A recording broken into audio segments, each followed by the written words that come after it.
خلال القرن الأول الهجري حكم الأمويون العالم الإسلامي، وامتدت دولتهم من حدود الصين في الشرق إلى المحيط الأطلسي في الغرب. لكن مع حلول القرن الثاني الهجري ضعفت الدولة الأموية، وبدأت تظهر دعوة جديدة في إقليم خراسان للخروج عن طاعة الخلافة الأموية والدعوة لخلافة جديدة، وهي الخلافة العباسية. ينسب العباسيون أنفسهم إلى العباس عم النبي محمد عليه الصلاة والسلام. ظهرت الدعوة والترويج لخلافة العباسيين في البداية على يد شخص يدعى أبو مسلم الخراساني.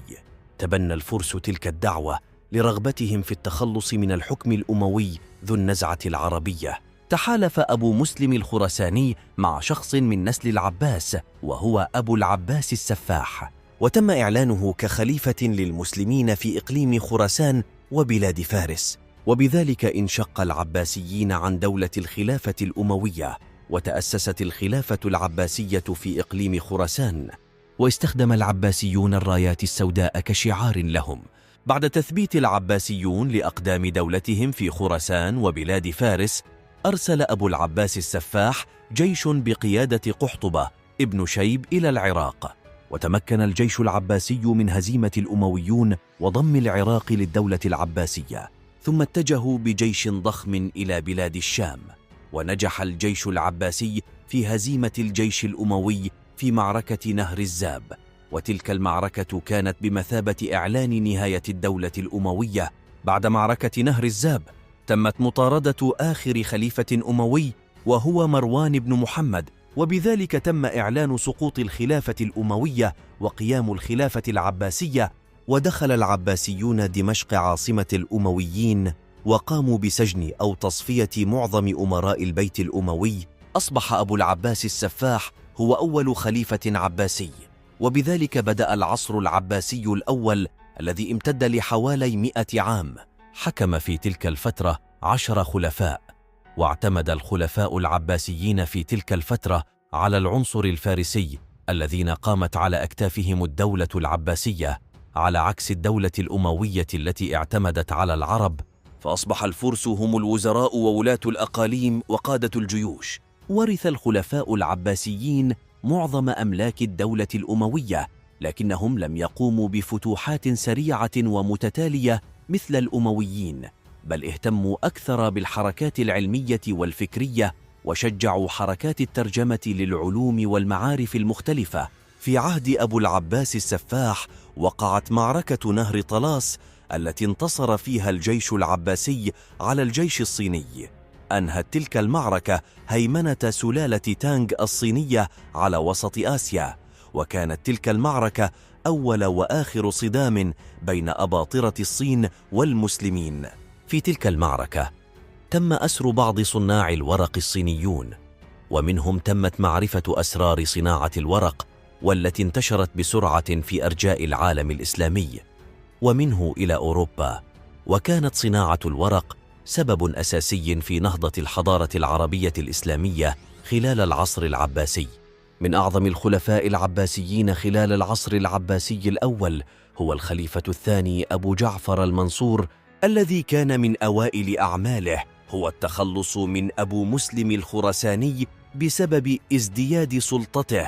أيضا نجح في القضاء على ثورة العلويين في الحجاز التي كان يتزعمها محمد النفس الذكية، والذي كان من نسل علي بن أبي طالب. لكن من أهم أعمال أبو جعفر المنصور هو تشييده لمدينة بغداد واتخاذها عاصمة للدولة العباسية. أيضا من أعظم الخلفاء العباسيين خلال العصر العباسي الأول هو هارون الرشيد، الذي وصلت في عهده الدولة العباسية إلى قمة ازدهارها وعظمتها.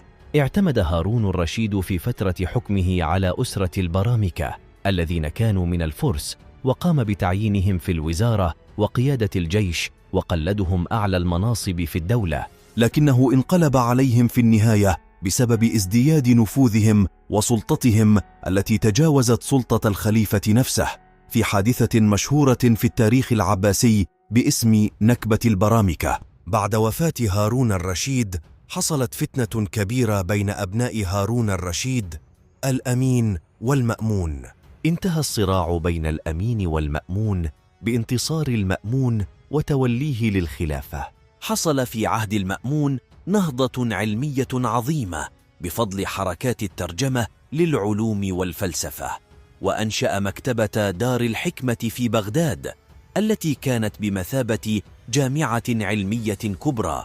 وفي عهد المأمون أصبح مذهب المعتزلة هو المذهب الرسمي للدولة العباسية، لكن بسبب حركات الترجمة للفلسفة وعلوم الكلام بدأت تظهر أفكار ومذاهب كثيرة في تأويل القرآن الكريم والعلوم الفقهية، مما سبب في بعض الأحيان صراعات فكرية ومذهبية كان أعظمها ما عرف باسم فتنة خلق القرآن. على الرغم من تعدد المذاهب والأفكار، إلا أن في تلك الفترة أصبحت بغداد هي منارة العلم في العالم، ووصلت الحضارة العربية الإسلامية إلى قمة تقدمها ورقيها، وكان هذا العصر هو العصر الذهبي للحضارة العربية الإسلامية. من أهم الخلفاء العباسيين أيضا في تلك الفترة هو المعتصم بالله الذي أسس مدينة سامراء واتخذها عاصمة جديدة للدولة. أيضا نجح المعتصم بالله في فتح مدينة عمورية التي كانت مسقط رأس العائلة الإمبراطورية البيزنطية. استعان المعتصم بالله بأعداد كبيرة من الترك وجعلهم حرسه الشخصي وأعطاهم أعلى المناصب في الجيش، وكان الهدف من ذلك هو كسر شوكة العرب والفرس الذين كانوا في صراع دائم داخل بلاط الخليفة. ومنذ تلك الفترة بدأ الحرس التركي في السيطرة تدريجيا على الدولة والجيش، ثم زاد نفوذهم بشكل كبير. ومع تولي الخليفة المتوكل على الله للخلافة بدأ العصر العباسي الثاني، وهو عصر سيطرة الترك على مقاليد الخلافة العباسية. استمر العصر العباسي الثاني لحوالي قرنين من الزمان، وحكم خلاله 15 خليفة. والعصر العباسي الثاني هو عصر نفوذ الحرس التركي. في تلك الفترة زاد نفوذ العنصر التركي، وأصبحوا هم ولاة الأقاليم وقادة الجيش والوزراء والحرس الشخصي للخليفة، وتحكم الترك في مقدرات الدولة العباسية. وظهر لقب جديد وهو لقب السلطان، الذي كان هو الحاكم الفعلي للدولة، والذي يعهد له الخليفة بإدارة أمور الدولة وقيادة الجيوش. وأصبح الخليفة مجرد حاكم شكلي أو مجرد رمز لوحدة المسلمين والدولة. في تلك المرحلة لم يتمكن الخلفاء العباسيين من الحفاظ على وحدة الدولة، واستقل كل سلطان بالإقليم والمناطق التي يحكمها، وانقسمت الدولة العباسية إلى عدة دول مستقلة أو تابعة اسميا فقط للخليفة العباسي. فمنذ البداية استقلت بلاد المغرب عن العباسيين، وتأسست فيها دول مثل الأدارسة والأغالبة. أما الأندلس فكانت مستقلة عن الخلافة العباسية منذ بداية تأسيس الدولة، وكان قد نجح الأمير الأموي عبد الرحمن الداخل من الاستقلال بالأندلس وتأسيس فيها إمارة أموية مستقلة، إلى أن سيحولها خلفاؤه لدولة خلافة مستقلة عرفت باسم خلافة قرطبة أو الخلافة الأموية بالأندلس. أما في مصر فاستقل أحمد بن طولون بالحكم وأسس الدولة الطولونية، ومن بعد الطولونيين حكم الإخشيديين. أما في المشرق فظهر الصفاريين والبويهيين في بلاد فارس، والحمدانيين في الشام، والقرامطة في الجزيرة العربية، وغيرهم من الدول المستقلة. وفي عهد المتوكل على الله قام بتحويل مذهب الدولة الرسمي من المذهب المعتزلي إلى المذهب السني الشافعي.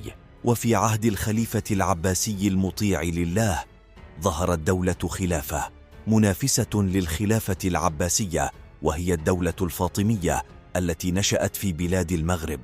ثم انتقل الفاطميون إلى مصر وأسسوا مدينة القاهرة واتخذوها عاصمة لهم. تبنى الفاطميون المذهب الشيعي وأعلنوا أنفسهم كخلفاء على المسلمين، وكان الخليفة الفاطمي في القاهرة منافس ومعادي للخليفة العباسي في بغداد. وبذلك انقسم العالم الإسلامي بين 3 دول للخلافة: الخلافة العباسية السنية في بغداد، والخلافة الفاطمية الشيعية في القاهرة، والخلافة الأموية في الأندلس أو خلافة قرطبة. وبذلك انقسم العالم الإسلامي بين 3 خلفاء متصارعين ومتنافسين. ومع تولي الخليفة العباسي القائم بالله بدأ العصر العباسي الثالث، وهو عصر سيطرة السلاطين السلاجقة الترك على الدولة العباسية. وتلك الفترة امتدت لقرنين من الزمان، وحكم خلالها 11 خليفة. في عهد الخليفة القائم بالله تمكن الفاطميون بقيادة البساسيري من السيطرة على بغداد، الذي كاد أن يسقط الدولة العباسية، وذلك كان السبب في استعانة الخليفة بالسلطان السلجوقي طغرل بك. ونجح السلطان طغرل بك في دخول بغداد ونجدة الخليفة العباسي من خطر الفاطميين. لكن منذ تلك اللحظة سيطر السلاجقة على الخلافة العباسية، وأصبح السلطان السلجوقي هو المتحكم في الخليفة العباسي، وأصبح للسلاجقة اليد العليا في الدولة. وبعد طغرل بك تولى السلطنة ألب أرسلان، وهو من أعظم السلاطين السلاجقة، وقد نجح في هزيمة البيزنطيين في معركة ملاذ كرد، ونجح في السيطرة على الأناضول، مما فتح الباب لهجرة القبائل التركية من وسط آسيا إلى منطقة الأناضول، وتحويل المنطقة من الثقافة اليونانية الأرثوذكسية إلى الثقافة التركية الإسلامية. وفي عهد الخليفة العباسي المستظهر بالله وصلت الحملة الصليبية الأولى التي استولت على بيت المقدس، ونجحت في تأسيس 4 إمارات صليبية على سواحل بلاد الشام.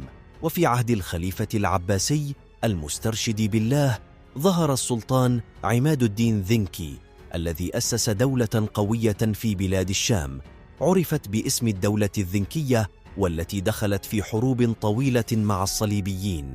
ومن بعد عماد الدين ذنكي تولى الحكم نور الدين محمود، الذي استعاد إمارة الرها من يد الصليبيين، وأرسل 3 حملات إلى مصر للقضاء على الدولة الفاطمية. كانت تلك الحملات بقيادة أسد الدين شيريكوه وابن أخيه صلاح الدين الأيوبي.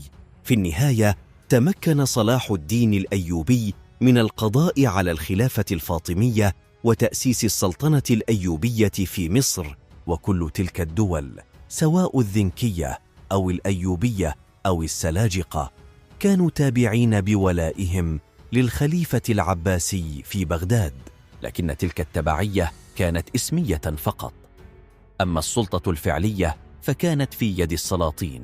وفي عهد الخليفة العباسي المستضئ بأمر الله تمكن السلطان صلاح الدين من هزيمة الصليبيين وانتزاع القدس من يد الصليبيين، وأيضا تمكن من مواجهة الحملة الصليبية الثالثة. جلب السلاطين الأيوبيين أعدادا كبيرة من العبيد الأبيض من القوقاز والشركس ليتم تدريبهم منذ الصغر على القتال، ولاحقا أصبحوا هم قوام الجيش الأيوبي وأطلقوا عليهم اسم المماليك. ولاحقا تمكن المماليك من الوصول للحكم وتأسيس سلطنة المماليك التي حكمت مصر وبلاد الشام. في تلك الفترة ظهر من الشرق خطر المغول الذين اجتاحوا شرق العالم الإسلامي وأسقطوا الدولة الخوارزمية، وأكمل المغول تقدمهم نحو بغداد مقر عرش الخليفة العباسي. وفي النهاية تمكن المغول بقيادة هولاكو خان من اجتياح بغداد وإسقاط الدولة العباسية وقتل الخليفة العباسي، وبذلك أصبح المستعصم بالله هو آخر الخلفاء العباسيين في بغداد، وسقطت الدولة العباسية في الشرق على يد المغول. بعد سقوط بغداد والدولة العباسية أكمل المغول تقدمهم نحو بلاد الشام ومصر، لكن تمكن المماليك بقيادة سيف الدين قطز من هزيمة المغول وإيقاف تقدمهم في معركة عين جالوت. بعد ذلك أعاد المماليك إحياء الخلافة العباسية في القاهرة في عهد السلطان المملوكي الظاهر بيبرس، وأصبح المستنصر بالله هو أول خليفة عباسي في القاهرة. لكن لم يكن للخليفة العباسي أي دور سياسي في الدولة، وكانت السلطة الحقيقية في يد السلاطين المماليك، وظلت الخلافة العباسية في القاهرة تحت مظلة سلطنة المماليك لحوالي 2.5 قرن من الزمان. إلى أن سقطت دولة المماليك على يد السلطان العثماني سليم الأول. ومع سقوط دولة المماليك سقطت الخلافة العباسية، وتنازل آخر خليفة عباسي في التاريخ وهو المتوكل عن الخلافة للسلطان سليم الأول، وبذلك تحولت الخلافة من البيت العباسي إلى البيت العثماني، وانتقلت عاصمة الخلافة من القاهرة إلى إسطنبول. وكان السلطان سليم الأول هو أول سلطان عثماني يجمع بين لقبي السلطنة والخلافة، وبذلك سقطت الدولة العباسية بعد أن دامت لحوالي 7 قرون، وحكمها أكثر من 50 خليفة ليحل محلها الخلافة العثمانية.